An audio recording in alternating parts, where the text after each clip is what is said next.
y recuerdo haber salido de ver Cazadores del Arca Perdida y yo dije, esto quiero hacer. O sea, yo cuando salgo del comercio tengo dos opciones, o me compro un taxi o me compro una cámara. Entonces me mandé y me compré la cámara. Y con la cámara pues empecé a grabar todo lo que podía, ¿no? O sea, yo siempre digo, la profesión del audiovisual no le tienes que hacer asco a nada. Y en algún momento conocí a Guayo y Cielo, Guayo Cayo y Cielo Garrido, y les conté, tengo unos guiones ahí, mándame, le mandé el guión de Talk Show y me dijeron, no sé cómo, pero hay que hacerlo. Tu primera película estrenada en el 2006. En el 2006, sí. Tampoco ningunear a los géneros, ¿no? Que es algo que es muy común, ¿no? Si es comedia, entonces es un género menor. No, todas las películas son valiosas. Todo es cine. O sea, para mí no hay cine arte, hay cine y se acabó. ¿Y cómo se puede aprender de cada género? Y de todo. Exacto. Hola a todos, bienvenidos a un nuevo episodio de La Conversa. Soy Julio César Luna y estoy feliz porque el día de hoy nos acompaña un personaje que es guionista, director, productor, editor y muchas cosas más. Sandro Ventura, gracias por estar en La Conversa. No, gracias por la invitación. Gracias por la bienvenida. Muy acogedora, muy bonita. No, por favor, encantadísimos de tenerte aquí todos, tanto mi persona como todo el equipo aquí presente. Sandro, ¿dónde nace Sandro Ventura? En Lima, en Miraflores, en el hogar de la madre. Ajá, ok. Sí, ahí nací. Ahí naciste. ¿Qué recuerdos atesoras de tu infancia, Sandro? Yo me acuerdo mucho, lo traslado con mi mamá del edificio donde vivíamos de muy chicos, que era el edificio Morales en Miraflores, pero yo muy pronto me fui a San Borja. O sea, yo, si bien nací en Miraflores, siempre he dicho que San Borja fue donde crecí. Y tuve la suerte de estar en una calle o en un barrio que era Jacinto Guerrero, donde llegaron muchos niños de mi edad. Entonces el barrio era para mí un club. Mira. Entonces jugábamos fútbol desde que nos levantamos, después de tomar el desayuno a 10 de la mañana, parábamos el medio tiempo para almorzar y seguíamos jugando en la calle, como era antes. Ponía dos piedritas, pelota y de esquina a esquina. Tal cual lo estás describiendo. Sí. Entonces recuerdo mucho esos partidos de fútbol con amigos que hasta ahora veo y que hasta ahora me junto para ver los partidos de ahora de Perú. Eso me junto con ellos aún, con muchos de ellos. Digamos que son amigos que, si bien es cierto, no son, digamos, de medio de trabajo, se mantienen, digamos, y tenemos como ciertos rituales, ¿no? Como ver los partidos de fútbol, por ejemplo. Claro, pues ahora mira, pues esos amigos de barrio, ahora con la urbanización extrema que vivimos. Yo paso por mi ex barrio de Jacinto Guerrero, y claro, tienen estas añoranzas de jugar el fútbol, de jugar matagente, de jugar bata, cosas que ahora los chicos han perdido, digamos, ¿no? Es raro, pero sí son recuerdos muy bonitos de esa época. Háblanos un poco de tus hermanos, algunas anécdotas que tengas de ellos. ¿Cuántos son ustedes? Tú eres el mayor. Yo soy el mayor. Ok. Yo soy el mayor. No parezco el mayor. ¿Ya? Cuando tú nos ves a los tres siempre creen que soy el menor. Así de ellos lo nieguen. Pero bueno, mi hermano Piero es economista, es un gran economista, un gran padre de familia. Anécdotas miles con él. O sea, yo era el mayor, le llevaba varios años, pero él era muy o sea, a mí me gustaba la música y yo recuerdo comprarle discos a él para que escuchara de discos y que hasta ahora él tiene como sus favoritos. Entonces es como que bonito haber compartido mi afición y haberle contagiado parte de esa afición a él también. Compraba discos de vinilo, ¿no? Entonces, a él le gustaba ZZ Top, por ejemplo, ¿no? La banda ZZ Top, y yo le compraba los discos y escuchábamos juntos. Y él tiene muchos recuerdos de esos álbumes. Y a mi hermana, que era 10 años menor, pues era la chiquita, ¿no? Del grupo. ¿Verdad? Me decías Valeria. Me contabas fuera de cámaras, ¿no? Un poco la historia parecía Sí, claro. Tú también tienes una hermana que veía, claro, la misma cantidad de años. Sí. Entonces siempre era la más chiquita, pero y fíjate que yo cuando viajo a Chile a los 18, porque me voy a Chile, miento, a los 20, para ver oportunidades. Obviamente ella tenía 10, yo me pierdo parte de su adolescencia, pero tengo muchos recuerdos con ella de su niñez más que de la adolescencia. Yo cuando regreso de Chile ella era pues ya una joven, ¿no? Sí. Y ya compartimos ya karaokes y locuras un poquito más. Yo me acoplaba un poco a ella para las juergas, porque yo perdí un poco el contacto durante la época que me fui a Chile. Entonces, o sea, me llevo muy bien con ellos, ¿no? Claro, pasan los años y las brechas se van acortando. Exactamente. Eso es lo que sucede. Me hablabas un poco de tu mamá. ¿Nos cuentas un poco sobre tus padres? Sí, mira, bueno, mi padre trabajaba en bancos durante mucho tiempo y mi madre, bueno, era Guillermo ama de Ventura. casa, Guillermo Ventura. Guillermo Sí. Ventura. Guillermo II. Mi papá tenía 10 hermanos. Wow. 10 hermanos. Esa tenía mi familia es de padre. antes. Sí. Entonces él era Guillermo II. Era el penúltimo de hacia abajo. Y como tenía un hermano que se llama Guillermo, le pusieron Guillermo II. Ah, su nombre. Ok, ya entiendo. Y él trabajaba, como te digo, en bancos, luego puso restaurantes, que te contaba también fuera de cámaras. Él tuvo el restaurante Cabo Blanco, justo por aquí, por Benavides, en Miraflores. Y yo he crecido, digamos, en medio también de restaurantes. Hacía un ceviche espectacular, un tacu relleno espectacular, al horno además, la receta que la hizo hasta hace poco. Bueno, él falleció el año pasado. Pero siempre era un tipo muy alegre, muy y que le gustaba compartir la comida. Y mi mamá lo ayudaba y estaba siempre con él apoyando estas cosas. Y viceversa, ¿no? A veces uno dice, no, o sea, el hombre, la mujer, o sea, yo tengo un recuerdo muy grato de la igualdad y complicidad entre la pareja. Mi mamá en alguna época puso una florería. Mi papá le ayudaba a hacer los arreglos florales. En Día de la Madre, recuerdo el jardín repleto de arreglos florales para ser repartidos Sí. en la camioneta, y los dos trabajaban a la par, ¿no? Entonces, para mí fue una gran enseñanza. Claro, un equipo de trabajo que te sirvieron de ejemplo Sí. para tu vida. Y que se complementaban, ¿no? O sea, a mi mamá le gustaba mucho ir de campamento. Mi papá de pronto no mucho, pero llegaba y él era mucho a hacer amigos, entonces se encontraba con amigos, tenían un grupo de amigos, entonces ya quedaron, y ese es otro grupo de amigos que pasa de los primos de la playa que llamamos, ¿no? Claro. Claro, sí. Y mira, y si seguimos en el terreno de la infancia, esta época, ¿cómo eras en el colegio? Era tranquilo, fíjate. Yeah. Era una persona tranquila, que le gustaba escribir, escuchar. No participaba mucho, fíjate, en los juegos florales o en estos concursos que habían. Era un poco tímido en ese sentido. No te puedo decir que era el mejor alumno, era un alumno promedio. Alguna vez yo sacaba pues mucho jalado. O sea, no era tampoco el mejor alumno. Pero el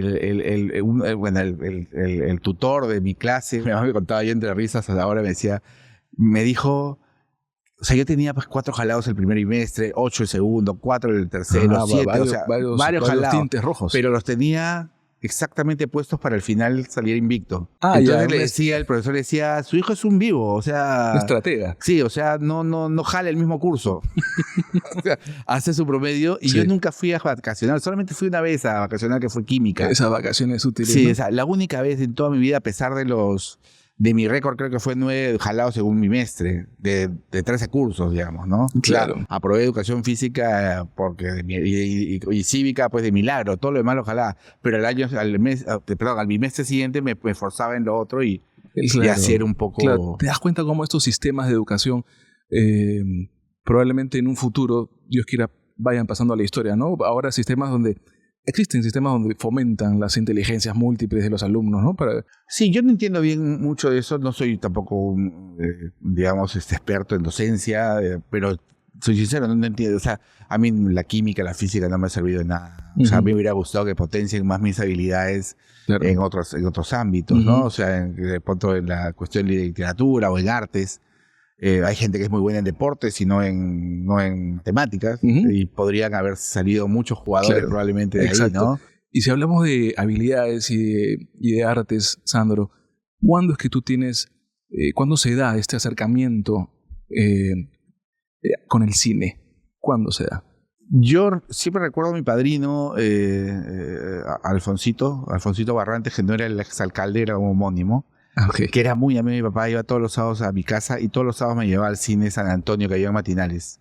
Entonces, sea la película que fuera, si la hubiéramos visto 20 veces, entrábamos al cine a verla. Era como una cuestión religiosa. Un ritual. Un ritual, sí. O sea, entonces yo ya en ese momento me enamoré del cine, de la oscuridad del cine, del transportarte a otro mundo. Entonces, ya más adelante, cuando ya iba con mi papá, que felizmente mi papá también era muy cinéfilos y me llevaban a ver todo desde chico. Yo a los 8 o 7 años iba a ver las películas del 007, la novicia rebelde, todo lo que había, o sea, no había distinción, digamos, a mi papá le gustaba todo. Ya me enamoro un poco más del cine, ¿no? Y recuerdo haber salido de ver Cazadores del Arca Perdida, que en esa época así se llamaba, que hoy es Indiana Jones en busca del Arca Perdida, pero en esa época era Cazador del Arca Perdida. Y yo dije, esto quiero hacer, Claro. yo quiero hacer esto. Y de ahí, pues, compraba, más que compraba, buscaba en las enciclopedias. Nuestros padres tenían muchas enciclopedias, Sí, me sí. imagino que pasa lo mismo. Por supuesto, sí. Y entonces buscaba en las enciclopedias un poco de historia del cine, leía, entendía pues que el cine venía desde antes, que es algo que yo recomiendo hasta ahora, ¿no? Ujú. Yo siempre, a alguien que le gusta el cine me dice, ¿qué me recomiendas?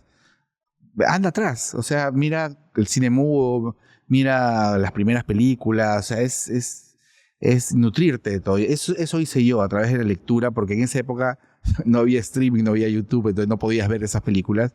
Entonces un poco que leía sobre ellas. Y así me fui enganchando, enamorando del cine y viendo películas lo más que podía, digamos, Ajá. ¿no? Y sales del colegio, ¿tenías claro que tu rumbo iba por las ciencias de la comunicación? Porque ingresas a la universidad para... Sí, o sea, inicialmente quería ingeniería de sonido, o sea, que era como una alternativa, porque a mí la música me gusta mucho. Soy cantante de karaoke, siempre digo. Creo que no tengo mala voz, pero nunca me he mandado a... Quizás ese miedo escénico es lo que no me ha permitido tantear, digamos, con algún grupo, una banda. Tengo envidia ajena por alguna gente que lo ha logrado hacer. Y toco guitarra como en campamento, entonces no soy buen músico. Entonces dije, bueno, algo más parecido a la ingeniería de sonido, pero que en esa época no había ingeniería de sonido acá. Estoy hablando pues del 86, ¿no? Yo soy del colegio. Y entro a comunicaciones en la Universidad de Lima, ¿no? Estoy 2 años ahí. Y bueno, y tengo que dejarla porque tuve hijos. A muy temprana edad, que ahora nos vas a, Sí, que ahora nos vas a contar pero también. paso o sea, lo que hice fue ya quiero seguir haciendo esto, quiero estudiar cine, y Armando Robles Godoy hace un instituto, ¿no? Que es un cineasta, digamos, ícono, digamos, de la cinematografía peruana. Y me voy a estudiar allá, ¿no? Consigo primero media beca, después beca, y me quedo 2 años y medio estudiando En el con taller él, de ¿no? Armando Robles Godoy, claro. Sí, sí. ¿Y qué aprendizaje recoges de esta experiencia en este taller? Como te digo, el amor al cine, básicamente. O sea, obviamente cosas que yo desconocía. Yo me acuerdo que cuando llegué nos decían, pongan sus películas favoritas, y las películas de ese momento favoritas, al salir cambiaron totalmente, ¿no? Descubrí un cine que nunca había visto. Descubrí la Filmoteca de Lima, el cinematógrafo, lugares que nunca había ido realmente. Yo era el raro del barrio, porque yo era el que iba a ver películas de Bergman, películas de mudas, comedia clásica. No entendían esta... Claro, y yo me iba hasta el centro a ver películas, o me iba al cinematógrafo a ver películas que salían de cartelera. Las primeras películas de los Coen salían de cartelera muy rápido en esa época, y yo me iba al cinematógrafo a verlas. Entonces me enseñó a ver de todo, porque tampoco ningunear a los géneros, ¿no? Que es algo que es muy común, ¿no? Si es comedia, entonces es un género menor. No, o sea, yo aprendí en el taller que todas las películas son valiosas. Todo es cine. O sea, para mí no hay cine arte, hay cine y se acabó. O sea, Claro. Batman de Christopher Nolan es tan artística como Pobres Criaturas de Yorgos Lanthimos. Y cómo o sea, se puede aprender de cada género. y de todo, de todo. Exacto. Y Sandro, después de esto, me contabas ahí un viaje a Chile. ¿Qué te lleva a buscar estas oportunidades en Chile? Porque me casé muy joven, tenía 3 hijos, bueno, tenía 2, uno nació ya en Chile, Alén, y de alguna manera no habían oportunidades, justo fue el Fujishock. Compramos el día del Fujishock, nos juntamos nuestros amigos, agarramos toda la plata que teníamos y nos fuimos a comprar pollo a la brasa, porque al día siguiente no iba a valer nada esa plata. Nos empachamos de pollo a la brasa, y el día siguiente esos pequeños soles que quedaron no valían nada. Y yo decido, bueno, si me quedo acá, entonces me fui a probar suerte a Chile, y eso también me abrió otro tipo también de cine. O sea, iba a haber otro tipo de cine, era un cine... O sea, yo adoro el Perú y no quiero que se malinterprete, pero sí siento que Chile, la cultura en Chile es mucho más democrática, si quieres llamarlo así. O sea, al menos yo lo sentí en esa época, ¿no? Y llegué a Chile, al mes estaba en el concierto Amnistía Internacional viendo Sting, a Peter Gabriel, Claro, acá no llegaba ni uno. O sea, he visto conciertos... un adelanto de desarrollo evidente. Simple Red, Guns N' Roses, vi a la original cuando fue de tour con Use Your Illusion, fui a ver a Guns N' Roses, o sea, y películas que acá no llegaban, y así. Entonces me nutrí de otro tipo de cine, y la gente además era muy culta. Podías conversar con mucha gente de cine, de libros, de música. Cosa que acá yo sentía que no pasaba mucho. Era más raro en todo caso, ¿no? Claro, y tú, después de enriquecerte de esta experiencia en Chile, vuelves a Perú, después de unos 4 años aproximadamente. Sí, más o menos. Vivo 3, 4 años en Chile y vengo de visita. Y fíjate que lo que me hizo, mis padres trabajaban en esa época, mi padre trabajaba en el hotel de turistas, luego el restaurante se pasó al hotel de turistas, estuvo contratado ahí, estaba en Hilo, administrando el hotel de turistas. Entonces voy para allá, voy con mis hijos, y mis hijos fueron a Chile muy chiquitos, entonces sentí que por primera vez sentían el amor de los abuelos. Claro. Y me pareció muy importante. Entonces le dije, ¿sabes qué? Ustedes quédense, yo voy a arreglar las cosas acá y nos regresamos, ¿no? Entonces me fui un par de meses solo mientras arreglaba, pues no me iba a ir del trabajo en el que estaba. Y bueno, y regresé con nuevas metas, ¿no? Claro, momentos complejos que viviste, pero mira cómo la vida te regalaba te daba estos regalitos, ¿no? De estos aprendizajes de los vínculos con los abuelos, como lo que me estás contando. Sí, lo que pasa es que mis papás, digamos, yo tuve mis hijos a los entre 18 y 21 años.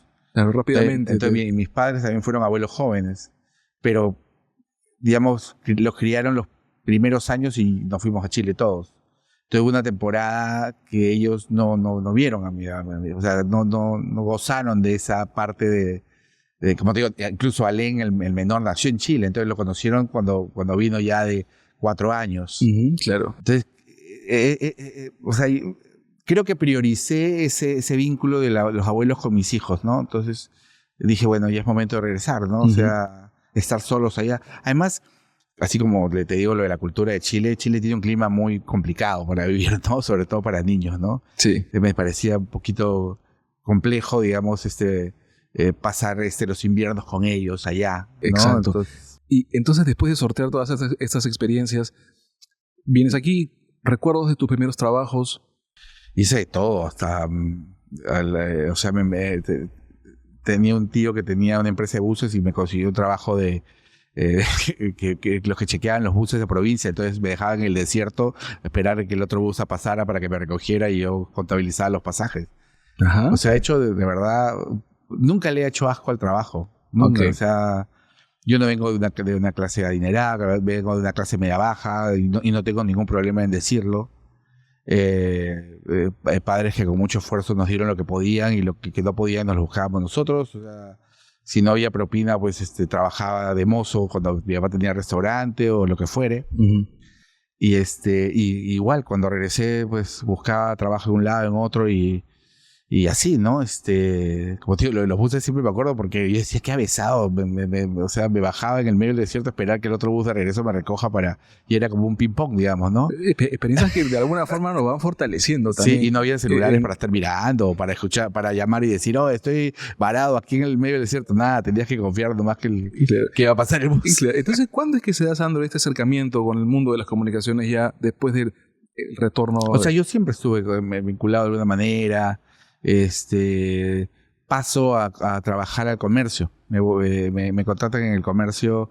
O sea, en realidad voy de practicante, ¿no? En un momento, mi ex suegro de alguna manera hizo una panadería, me dijo si la quería administrar, así que dije, ya, bacán. Y en ese momento, un amigo me dice, oye, hay un puesto de practicante en el comercio, no te van a pagar, porque en esa época los practicantes eran para aprender.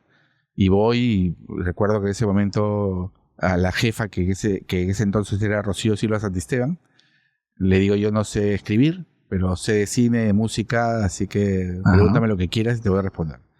Y me quedé en el comercio 8 años, ¿no? O sea, llegué a ser editor de la revista TV+, de esa época, y claro, dejé la panadería, obviamente, ¿no? Entonces ya me dediqué al periodismo de espectáculos cuando era espectáculos, cuando el espectáculo estaba más ligado a la cultura y no al escándalo, que es algo que yo no reniego, pero de alguna manera digo, qué pena que el espectáculo se haya convertido en un circo y haya dejado de ser lo que era antes, ¿no? Porque antes nosotros lo que hacíamos era entrevistar a gente que hacía cosas en el cine, en el teatro, en la televisión, en la música. Eso era o sea, no entrevistamos al que hizo escándalo. Esos no servían, esos no nos nutrían para la revista. Y podríamos decir entonces que este tipo de atmósfera que vivías en la prensa de espectáculos en ese tiempo hizo que te quedaras un buen tiempo ahí en ese... Sí, estuve 8 años porque además de alguna manera le agarré el gusto a escribir, me gustaba, aprendí mucho de gente que tuvo mucha paciencia,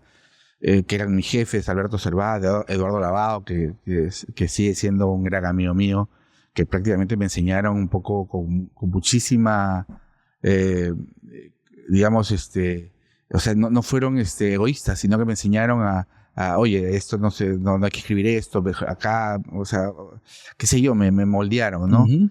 Fue una época muy bonita porque además nosotros trabajábamos en TDMás, al costado estaba Somos, entonces era un grupo muy pintoresco, podría decir yo, de escritores, en los cuales yo estaba ahí imbuido con que muchas veces me cruzo con harto cariño. Otro tipo de amigos que el tiempo deja y que si bien es cierto no se frecuentan, aparecen, ¿no? César Gutiérrez. Están siempre ahí. Que es un escritor pues maravilloso, Falco Rivera, que era fotógrafo, que es un gran amigo que hasta ahora tenemos trabajos en común a veces. Y mira, tú sabes que leyendo un poco sobre tu historia, vi que también en esa época tuviste la oportunidad de entrevistar grandes personalidades, sí, tanto del mundo de la actuación como de la música. Sí, o sea, entrevisté en momentos que yo no sabía, por ejemplo, a un Vin Diesel cuando hizo El Soldado Ryan, que era él era un secundario, que era el Soldado Caparzo, y jamás me iba a imaginar pues, que el Soldado Caparzo se iba a convertir en Toretto, ¿no?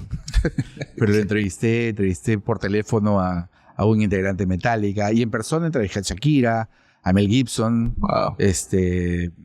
Bueno, no sé, ¿Cuál de ellos de repente, todos seguramente han sido muy interesantes, charlas muy interesantes, pero alguno que te haya impactado más conocer? A mí me impactó mucho Mel Gibson porque además admiraba mucho su trabajo como actor. Yo siempre fui fan de Arma Mortal. Es una de mis películas favoritas, sobre todo la primera, pero la saga en completo me divierte mucho. Es una película que le tengo muchísimo cariño. Entonces entrevistarlo fue muy, muy interesante, ¿no? Porque además recuerdo que era una mesa redonda, porque eran entrevistas para diario, digamos, no eran televisadas, no habían cámaras. No habían cámaras. Entonces nos sentaban en una mesa, nos decían que por favor nada de autógrafos y nada de fotos, y éramos como, qué sé yo, 12 periodistas de todas las partes del mundo, habían de Corea, de argentinos, todo. Y yo lo primero que hice al entrar fue mirar la puerta y dije, va a entrar por acá, dije. Entonces si va a entrar por acá, se va a sentar acá. O sea, hice toda mi estrategia. Entonces me senté, digamos, dije, acá me voy a sentar acá. Porque asumo que lo que va a hacer es sentarse a la silla de al lado. Y dicho y hecho, ¿no? Entonces lo tuve toda la entrevista al lado. Y yo no soy el mejor hablando inglés, así que tenía todas mis preguntas en papel. Y tenía a Mel Gibson mirando mis preguntas mientras contestaba las otras. Y al final le hice las preguntas, todo. Y yo, muy respetuoso, tenía mi folder de la película Payback, que era por la cual lo entrevistamos. Y una chica japonesita le pidió un autógrafo y se lo dio. Y yo metí también, pues, ¿no? metí y también me firmó. Muy, muy, muy agradable en realidad, ¿no? Cosas que van a quedar siempre en el recuerdo. Y además, un gran director luego, ¿no? O sea, es el director de Braveheart, ¿no? De Apocalipto, de La Pasión de Cristo. Entonces es un personaje que a mí me gustó mucho conocerlo brevemente, porque de verdad son como cosas muy, muy, muy, muy breves, ¿no? Fui a 2 MTV Awards también en esa época, donde también pude conocer a muchas figuras ahí, verlos pasar más que todo. Por ahí algunas, a Renée Zellweger me la encontré, nos tomamos fotos de una fiesta, o sea, cosas así pequeñas pero Renée Zellweger estaba, por ejemplo, en Jerry Maguire, o sea, recién aparecía, claro. O sea, no era lo que es ahora, que es dos veces ganadora del Oscar. Ah, exacto. Y mira, y después, Sandro, de este disfrute, de todas estas vivencias que tienes, ¿qué cosa es lo que sucede para que tú digas, ok, ya dejo de trabajar, porque ya estabas trabajando en Cale Mágico por unos 6 años más o menos? Sí. ¿Qué sucede para que tú digas, dejo de trabajar aquí ya, para ir a otros rumbos? O sea, yo cuando salgo del comercio, con la liquidación digo, ya, tengo 2 opciones, pues yo era padre de familia, acuérdate de eso, o sea, tenía otras obligaciones, no me podía ir de viaje, tenía ahí hijos que mantener, 3. Entonces digo, tengo 2 opciones, o me compro un taxi o me compro una cámara. Y dije, o sea, taxeo, entonces me mandé y me compré la cámara. Y con la cámara pues empecé a grabar todo lo que podía, ¿no? O sea, yo siempre digo, la profesión del audiovisual no le tienes que hacer asco a nada. O sea, si había que grabar un matrimonio, ahí estaba yo grabando, ¿no? Si tenía Claro. que grabar cómo bajaba unos dinosaurios de unas cajas para mecánicos para una feria, ahí estaba yo Encontrando las encontrando las oportunidades. oportunidades. Y así empecé a conocer gente. Y en algún momento conocí a Guayo Cayo y Cielo Garrido. Y les conté, tengo unos guiones ahí, mándame. Le mandé el guión de Talk Show y me dijeron, hay que hacerla. No sé cómo, pero hay que hacerla. Y nos enfrascamos con estos locos lindos a hacer esta película. Tu primera película estrenada en el 2006. En el 2006, sí. Sí, pero básicamente fue así. O sea, fue como insertarme tardíamente a este terreno del cine, porque claro, yo había perdido total contacto con eso. Yo digamos, no entré a trabajar a publicidad o a hacer comerciales ni nada de eso. Entré directamente de hacer cortos. O sea, la necesidad me llevó a hacer cosas que me dieran el día a día y de alguna manera tuve la suerte de encontrarme con Guayito y Cielo, quienes también entraron a la locura de vamos a hacer. Además era una comedia en momentos donde no se hacían comedias. ¿El género era comedia o era drama-comedia? O sea, empezó como drama, pero a mí siempre me gana la comedia. Yeah. Entonces terminó siendo una comedia con dosis de drama, diría yo. Es una comedia muy irónica que, para serte sincero, creo que hace 10 años no la he vuelto a ver, porque me da un poco de cosa. No soy de ver mis películas otra vez y menos la primera, porque digo, ¿cuántas cosas creerás que puedas encontrar? Es que hasta ahora, ¿no? O sea, sí. o sea, no es que no me gusten, ¿no? Tarantino decía que veía siempre sus películas porque él las hacía para él. Sí, es verdad, puede ser, pero a mí me da un poco de pudor. Claro, y cuando hablamos de género... Además yo no soy Tarantino, obviamente. En el 2010 tienes un largometraje, una comedia titulada El sexo... ¿Puede ser? Que nunca la pude hacer. Que nunca la pudiste hacer. Sí. Ok. Nunca la pude hacer. Hice el casting, hice el guión. Me contacté con un actor chileno que es Lucho Ñeco, que para mí es el mejor actor de Latinoamérica. O sea, para mí era un sueño poder haber entablado comunicación con él. Aceptó estar en la película, pero no conseguimos el financiamiento. Y finalmente el tiempo nos llevó a hacer otra película me llevó a hacer otra película que fue El Buen Pedro, que fue el 2012. Porque era además más económica de hacer, porque no implicaba, digamos, o sea, implicaba gastos, pero no los del Sexo Perfecto, que era una película un poquito más grande, ¿no? Y bueno, y con Lucho Ñeco, como te digo, o sea, me dio mucha pena porque, como te digo, es mi actor latinoamericano favorito hasta hoy. Sé que ha trabajado en una película peruana ahorita con Daniel Rodríguez, y yo la otra vez me encontré a Daniel y dije, has trabajado con él, me ganaste la puesta de mano, para mí es el mejor actor de Latinoamérica y has trabajado con él. Sandro, también tuviste la oportunidad de hacer algunas producciones televisivas. Sí. De todas ellas, ¿cuál es la que más disfrutaste hacer? A ver, o sea, después de Talk Show, digamos, tengo 6 años que no hago cine, o 5 o 6 años, y bueno, me dedico a hacer un poco de todo, ¿no?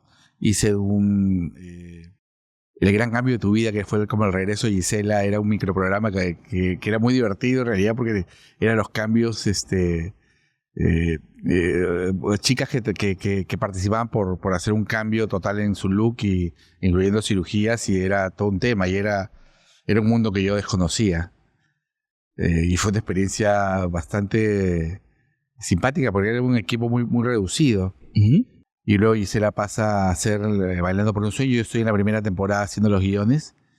Pero ahí nomás empalmo, gracias a Dios, gracias a Dios, no porque no me gustara, sino porque lo que yo quería era hacer cine, y paso a hacer El Buen Pedro, ¿no? Entonces un poco que hago esas producciones, como siempre, como te decía, o sea, así como eso, también hice algunas cosas para empresas y todo, ¿no? O sea, el hecho de convertirme en cineasta y de alguna manera haber estrenado una película, no dije ya no voy a hacer nada más porque tengo un currículum que cuidar. No, estamos en el Perú, por Dios. O sea, que hay que hacer de todo. O sea, no es lo que yo digo hasta ahora, ¿no?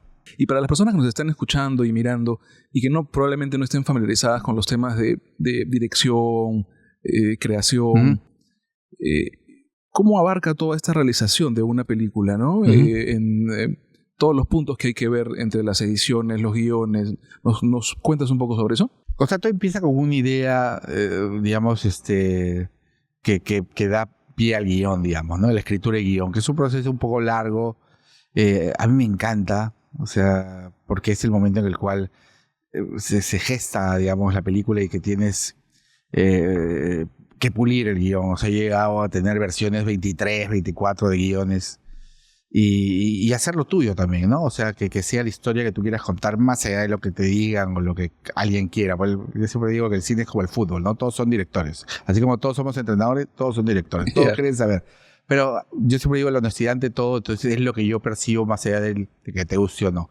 Empieza eso, luego viene la parte de la preproducción y producción, que es un poco conseguir las inversiones, conseguir los auspiciadores, pero también generar la estrategia de rodaje, ¿no? Cómo vamos a rodar, dónde vamos a rodar, los tiempos. Acuérdate que las películas se graban en desorden, o sea, no es que el guión empiece, no grabamos la escena 1 y la escena 100, sino empezamos con la escena 95, entonces es generar, digamos, este rompecabezas. Que lo va a tener después la chamba de la edición. Pasamos a la edición, donde se arma el rompecabezas. Y luego viene la colorimetría o el colorista haciendo el color, que ahora pues hay, se irá, digamos, con una escala de grises baja para poder, o más flat, como decimos nosotros, sí, para lograr, digamos, el color deseado, ¿no? Y el sonido, la música. Esto es todo un proceso largo, digamos, es un proceso largo, ¿no? Sí. Y para ti, ¿qué es fundamental, Sandro, en un equipo de trabajo, en todos los que están involucrados en la realización de una película? ¿Lograr qué cosa de que los la pasen integrantes? bien. O sea, yo creo que Guayo Cayo, que fue mi primer productor, una noche a las 5 de la mañana nos dijo, nos estábamos riendo, estábamos en una pausa y estábamos conversando y nos estábamos riendo muchísimo a las 4:30, 5 de la mañana. Algo había pasado, no recuerdo qué. Y él dijo, eso es hacer cine. O sea, si no nos reímos, ¿para qué hacemos? Mejor nos dedicamos a un trabajo de 9 a 6 de la tarde, vamos a nuestra casa, tenemos que disfrutarlo. Y yo nunca me he olvidado de eso. O sea, es que es eso, o sea, es generar, digamos, esa empatía, generar esa familia. Que no digo que no puedan haber momentos tensos, ni discusiones, ni sobresaltos en algún momento. Creo que los tienen que haber. Si alguien comete un error, yo siempre digo hay que resonarlo. O sea, más allá de las sensibilidades que ahora hay, yo creo que la gente tiene que poner a veces mano dura para que las cosas funcionen como tienen que ser. Pero más allá de eso, creo que tiene que haber, pese a ello, incluso habiendo ello, tiene que generarse una familia, ¿no? Una familia yo siempre digo que ir a un rodaje es como irte de campamento. Yo lo he repetido varias veces. Es como ir a un campamento con tu grupo de amigos por un mes. Claro. ¿No? Entonces, y es un grupo de amigos que queda, porque después todos nos vamos a nuestras casas, nos reencontramos en la premier y ya. Te reencuentras con algunos por ahí alguna vez y ya es tu familia de la película tal, y es la familia de la película tal, pero no siempre es que coincidas en todas las películas ni en todas las producciones, ¿no? Pues sí, por supuesto. Y después de tantos largometrajes en dirección, en guiones, en producción, ¿qué es lo que estás disfrutando más actualmente tú? Ahorita escribir, aunque no lo creas, sí. O sea, disfruto mucho escribir. Extraño el rodaje, porque digo, es como muy bonito irte y plasmar, o sea, más que rodaje, dirigir. O sea, yo cuando... te podría decir lo que menos extraño, que es la producción, ¿no? La producción es un trabajo un poquito más administrativo, si quieres llamarlo así. Estás un poquito ajeno a la parte creativa. Yo siempre creo que tiene que haber un respeto al director y dejar volar su creatividad. Puedes aconsejar, pero no es, digamos, determinante tu opinión como productor. Entonces te conviertes en una suerte de administrador, de que todo vaya bien, de darle las facilidades al director. A mí me gusta más la otra parte, o sea, la parte creativa, estar inmerso en ese momento con el actor, o los cambios de guión que tienen que haber sobre la marcha por las cosas que te comentaba. Esa parte la extraño, pues, ese momento. Pero estoy disfrutando mucho escribir. He escrito ahorita 2 largometrajes, estoy escribiendo un tercero, estoy escribiendo o readaptando era una microobra que se convirtió en película y que ahora la estoy convirtiendo en obra musical, muy, muy chiquita, muy independiente, que es una comedia macabra que la estoy haciendo musical para el teatro. En agosto tengo fecha ya para estrenar, entonces estamos en eso. Y lo estoy disfrutando muchísimo. Y estoy escribiendo una novela con un amigo que me invitó a escribirla. Yo nunca había pensado... Se veía miento, sí había pensado en algún momento, pero coescribir no, y él me lo ofreció, me contó un poco y ahí estoy en eso también. Entonces estoy disfrutando mucho eso. Y leía también por ahí que has descubierto también una nueva faceta en la escritura para otros también. Sí. Que tiene un nombre, no me acuerdo si es... O sea, me gusta escribir por encargo. Es como plasmar una idea de otra persona. Lo he hecho con varios directores. Escribí una serie que se llama Puertas al Más Allá, que que ha aparecido en Max ahora en esta plataforma que era HBO. Ajá. Ahora se llama Max. Esto es 4 de los 8 episodios de la primera temporada y 4 de los 8 de la segunda. Los escribí yo por encargo y me pareció fascinante porque eran temas que yo desconocía sobre fantasmas y posesiones, que era adaptarlo a un guión. Entonces me gusta mucho eso. He escrito películas de animación, que es otra cosa interesante para Eduardo Shute, que es Otras realidades, ¿no?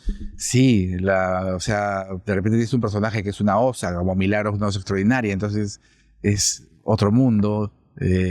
Escribí una película en 3D también para Eduardo, que se llama La Entidad. Entonces esos trabajos por encargo. Ahorita estoy viendo otra película, ojalá salga pronto para escribirla, que es una comedia. Entonces es como interesante también recoger ideas de otros y trabajar porque claro, cuando yo escribo para mí, un poco que busco feedback en amigos, en gente ligada a la producción, pero finalmente el que decide es uno. Entonces cuando escribes por encargo es otro mecanismo. Y cuando haces de script doctor, que es lo que tú decías, sí, esa palabra, sí. A mí me ha parecido, pues es un guión que ya está listo, que de alguna manera te pones a analizarlo y a aconsejar y a buscar soluciones sobre problemas que crees que puede tener el guión, ¿no? Correcto. Y eso también es como operar. Es otro mundo. Es una operación al guión, digamos. Wow. Y también me ha parecido algo que a mí, o sea, a veces el leer guiones soy un poco reticente, porque claro, de repente leo algo que yo estaba escribiendo similar y después te puedes meter en problemas. Entonces yo siempre digo, a mí no me den guiones para leer porque no... Y además la chamba de leer el guión y darte una opinión es chamba finalmente, ¿no? Es parte de la chamba y el know-how que uno tiene. Entonces, si lo voy a hacer, por último que me paguen. Claro. Para decirlo sinceramente. Pero es interesante. Y dime, Sandro, personas vinculadas al cine, llámese, por ejemplo, directores, a los cuales admires y también que te gustaría escribir para ellos. ¿Peruanos o...? Pueden ser peruanos o extranjeros. No, países extranjeros. Que te gustaría escribir para estos directores. O sea, yo soy admirador de Scorsese. Es una máquina de hacer cine, ¿no? El cine de Scorsese. Sobre todo en los 70 y 80 me parece que es fascinante, sin olvidarme de Buenos Muchachos, que es una de mis películas favoritas, ¿no? Me hubiera encantado, es un sueño, ¿no? Pero Scorsese es como mi top, o está entre mis top. Alfred Hitchcock me parece maravilloso. El cine de Chaplin, lo que hace Chaplin. Luz de la ciudad es mi película favorita, probablemente. ¿Esa es tu película favorita? Sí. Uh-huh. Sí, es una película que yo veo hasta ahora me hace llorar. El final me parece una maravilla, ¿no? Una película hermosísima, ¿no? Pero bueno, las películas de Spielberg, que sobre todo, como te digo, también las de los 80, ¿no? Qué sé yo, hay muchísimos. De los nuevos, ahora estoy de alguna manera muy enganchado pues con lo de Yorgos Lanthimos, me parece muy interesante, un cineasta extremo. No sé si del gusto de todo el mundo, esa película Pobres Criaturas, pero me parece muy interesante como cineasta, ¿no? O Denis Villeneuve, ¿no? También es otro cineasta. Entonces, claro, ahora estás más abocado al tema de la escritura. ¿Cómo son entonces estos procesos de creación para ti? ¿Cómo es un día en tu... complicado, de Sandro? Porque es un trabajo que a veces no se entiende, ¿no? Y la otra vez hablaba con un amigo guionista también, ¿cómo explicarle que a veces estoy sentado en un lugar sin hacer nada y no es que no esté haciendo nada, estoy tratando de resolver un momento del guión que me he quedado, digamos, parado y necesito pues airearme o dar una vuelta o ponerme audífonos y escuchar otra cosa y salirme para regresar y escribir. Uh-huh. Es un proceso un poquito más, por lo menos para mí, es un poquito más complejo. No es que uno se siente y escriba, que hay que tener disciplina, por supuesto, ¿no? Porque hay que tener metas y ciertos límites, porque si no, pues, imagínate, te vas a un año escribiendo algo. Y que además te estás permitiendo darte el tiempo ahora para poder hacerlo. Sí, pero como te digo, extraño el rodaje. De hecho, ya empecé a ensayar una de las películas, tenía un primer ensayo. Ya están los actores elegidos. Claro, y es bonito porque ves las palabras que has escrito, de repente las ves en los actores y es como... Es otra fase, digamos, ¿no? Empieza a cobrar vida, ¿no? y te das cuenta ahí si has escogido bien o no. Sí. O más que si has escogido o no bien, es más qué tienes que pulir, ¿no? Ujú. En el mismo guión, ¿ah? Porque a veces el actor se apropia un poco de la historia, de los diálogos, y empiezas a crear sobre la marcha y empiezas a mutar todo, Y ¿no? cuando mencionas de este disfrute que tienes, este deleite de ver estas cosas escritas, estas palabras escritas, también hablabas un poco de los soundtracks también. Un poco, cuéntanos un poco el tema de tu familia, de tus hijos. Claro, mis hijos, una cosa que me pareció muy bonita, ahora que hablas de mis hijos, si me lo permites, es que cuando yo hice Papá por Tres, que es una película que trata un poco sobre mi vida, por alguna razón coincidieron casi involuntariamente todas las familias. O sea, mis hijos estuvieron involucrados en la película. Mi hija era la productora ejecutiva, Macarena, y hablé con Alén y con Sandro, bueno, Nito, le digo yo, y Nito, y le dije, oye, ¿quieren hacer la música? Y ellos aceptaron hacer la música. Y hicieron 2 canciones maravillosas que la cantaron 2 cantantes canadienses. Y fue para mí como un círculo completo, ¿no? Es una música además muy bonita que no sé, es como que cerró algo en esta unión de este papá joven con estos 3 niños que revoloteaban, y que yo aprendí a ser papá un poco o sea, a los 18, 19, 20 años. O sea, yo veo chicos de esa edad y digo, yo esa época era papá. ¿No? Estaba en otra onda. Y los llevabas a ser parte de tu historia también. Exacto, yo los llevaba al cine, yo los llevaba a ver cosas, yo los llevaba a conciertos, yo los acobijaba dentro de mi poca experiencia como padre. Gracias a Dios salieron gente de bien, ¿no? Entonces, eso me lleva a pensar que no es tan difícil ser padre si si tienes criterio, ¿no? Todo se puede, ¿no? En Sí. esta vida. ¿Qué es la familia para ti, Sandro? Lo más importante, o sea, la familia. Y como te digo, la familia, si la familia cinematográfica es importante, imagínate la familia cercana, la familia sanguínea. Claro. O sea, mis hijos son todos, no los veo mucho, porque obviamente ellos viven en Canadá, Macarena sí, pero trabaja y también entiendo, y nos vemos una vez a la semana, por lo menos estamos ahí siempre conectados. Igual Has estado hace poco allá, creo, ¿no? En Canadá estuve hace 2 años. Sí, hace 2 años, si mal no recuerdo. Y bueno, fue maravilloso verlos. Ver crecer, haciendo familia. Sí. Y que seguramente vendrán para alguna de tus próximos proyectos. Sí, bueno, mi hija se casa el próximo año, así que nos vamos a juntar todos. Y yo estuve en Canadá hace 2, 3 años, pero mi hijo se casó hace 1 año en Albania, que es otra historia de película. Yo no sabía ni siquiera dónde quedaba Albania. Y por su esposa, que vive en Canadá, es de Albania, y decidieron que se iban a casar en Albania. Entonces, tuvimos que irnos hasta Albania. Yo, mi esposa Malú y mi mamá nos fuimos a Albania ante la sorpresa de todos, porque todos dijeron que estos locos se han venido de Perú hasta el otro lado del mundo. Y ahí estuvimos todos reunidos. Ahora mi hija se casa el próximo año, así que probablemente nos juntemos todos. Pero mi madre, yo paro con ella siempre.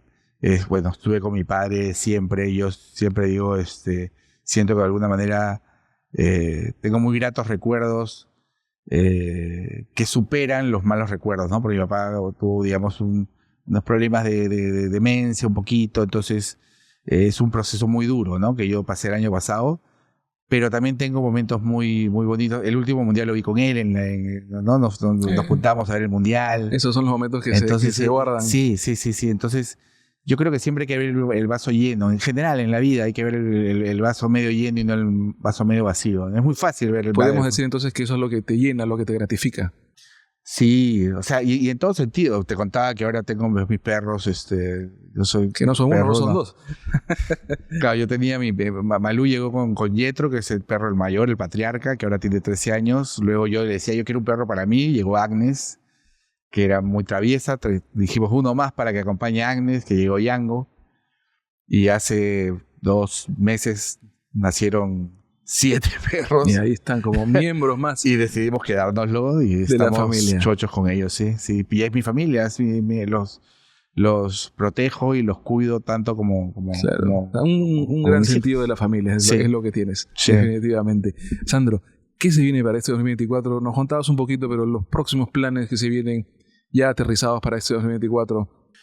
O sea, tengo la obra, una comedia macabra que estreno el 15 de agosto. Estamos trabajando. Una adaptación, ¿verdad?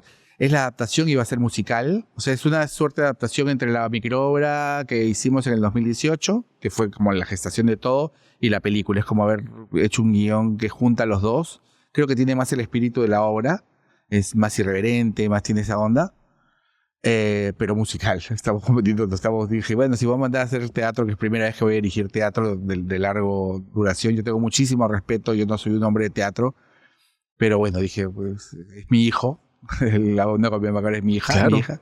Así que la voy a dirigir. Cinematográfico. Sí, y dije, la vamos a hacer musical y ya estamos con las canciones, estamos con el casting. Yeah. Así que pronto espero anunciarlo y ojalá que le guste a la gente, ¿no? Para ver si eso puede seguir creciendo de alguna manera y darnos sorpresas. Y bueno, ensayando esta película de terror, que es un terror más psicológico, una película pequeña, en la cual estoy trabajando con Pancho Cabrera, con Fernando Montenegro, con María Gracia Dolci. Ya tuvimos nuestro primer ensayo y ha sido, como te digo, volver a escuchar lo que escribes en boca de los actores. En boca de los actores. No, de todas maneras va a ser éxito asegurado. Verás que sí. Ojalá. ¿Dónde te encuentran tus seguidores? Tengo TikTok, tengo Facebook, pero sobre todo el Instagram, que es Sandro Ventura M. Y bueno, ahí comento algunas películas, van a ver fotos de mis perros, pero también trato de comentar películas, lo voy a tratar de hacer de manera más usual. A veces se me pasa, pero voy a tratar de hacerlo, pero sí trato de comentar películas, que es algo que me gusta mucho también compartir, ¿no? Hay una pregunta que siempre le hacemos, Sandro, a todos los invitados, y es la siguiente. Si el universo te da la facultad de tener un poder extraordinario, ¿cuál es el poder que tú eliges y por qué razón, Sandro? Yo, o sea, no quiero que se malinterprete porque voy a parecer una Miss Universo. Pero no es que quiera... O sea, me gustaría hacer reír a la gente mucho. Creo que el poder que tienen los comediantes es maravilloso. O sea, el generar esa risa sincera. ¿Por qué? Mi padre era un hombre que siempre fue recordado por esa alegría y creo que tenía ese superpoder. Yeah. O sea, cantaba y tenía la broma ahí y sin esta onda de lo políticamente correcto. Él soltaba nomás y nos reíamos y era digamos, una risa sana, cómplice. Uh-huh. Y yo, los que me conocen saben que hablo mucha tontera, que soy muy, hablo muchas, si puedes decir estupideces, broma, y la gente se ríe y eso me gustaría potenciarlo de alguna manera, ¿no? Porque creo que en el Perú nos falta reírnos, nos falta ver, como te digo, no todo tan en serio y no tomárnoslo todo tan en serio, ni siquiera nosotros mismos, y reírnos de un poco más, ¿no? Entonces, si tuviera esa posibilidad de generar esas risas a través de mejores chistes. Pero aunque no lo creas, mira, y puedo dar fe, a través de esta entrevista, sí tienes ese poder. Porque me has hecho sonreír en muchos momentos. Entonces sí está ahí el poder, porque hay una espontaneidad. No necesariamente hay gente que quizás puede pararse en un escenario y contar el chiste y todo el mundo se ríe, pero aunque no lo creas, tienes esa espontaneidad de tu papá. Ah, gracias. Sí, puedo dar fe de eso a todos los seguidores, a los míos, a los tuyos, porque sí he sentido esta sonrisa, has generado en mí momentos espontáneos de sonrisa, así que el poder lo tienes, así que usted continúe. Sí, a veces uno tiene sus bajones, como cualquiera, sí. Pero creo que hay que tratar de sobreponerse, ¿no? A veces uno tiene noticias que no son tan buenas, pero nada que un momento de tranquilidad, de un momento de hacer algo que te guste, de ver una buena película. Yo siempre digo una buena película, no lo digo yo, lo dice un crítico español que siempre le recojo su mensaje. Ver una buena película, escuchar un buen libro, o leer un buen, leer un buen libro, ver una buena película o escuchar una buena canción, siempre te hacen mejores personas, ¿no? Sí, entonces, por supuesto que sí. Ojalá eso lo entiendan también nuestros políticos y le den un poquito más de punche al deporte y a la cultura. Esperemos. Es importantísimo. Esperemos que sí, que haya ese aporte, que haya ese apoyo. Sandro, de verdad, una vez más te agradezco por gracias a ti. Por esta charla. Ha sido un placer haberte conocido, mis respetos, mi admiración y lo mejor para no solamente para el 2024, sino para los años que se vengan, que alcances lo que desees. Muchísimas gracias y también felicitaciones por el podcast, por todo lo que lo que haces. O sea, me he estado contando fuera de cámaras y de verdad de admirar y muchas anécdotas. Como no hemos tenido tiempo de hablar también de deberías autoentrevistarte, porque eso del cine de San Isidro y todas las experiencias me han dejado. Hay bastantes historias por Sí, contar claro. que iremos contando y seguiremos compartiendo. Te agradezco de verdad. No, una vez gracias más. a ti, gracias a todos. Gracias por haberme acompañado en esta gran entrevista con Sandro Ventura. No se olviden de regalarme una suscripción en el canal de YouTube y así se enteren de las próximas novedades. Chao.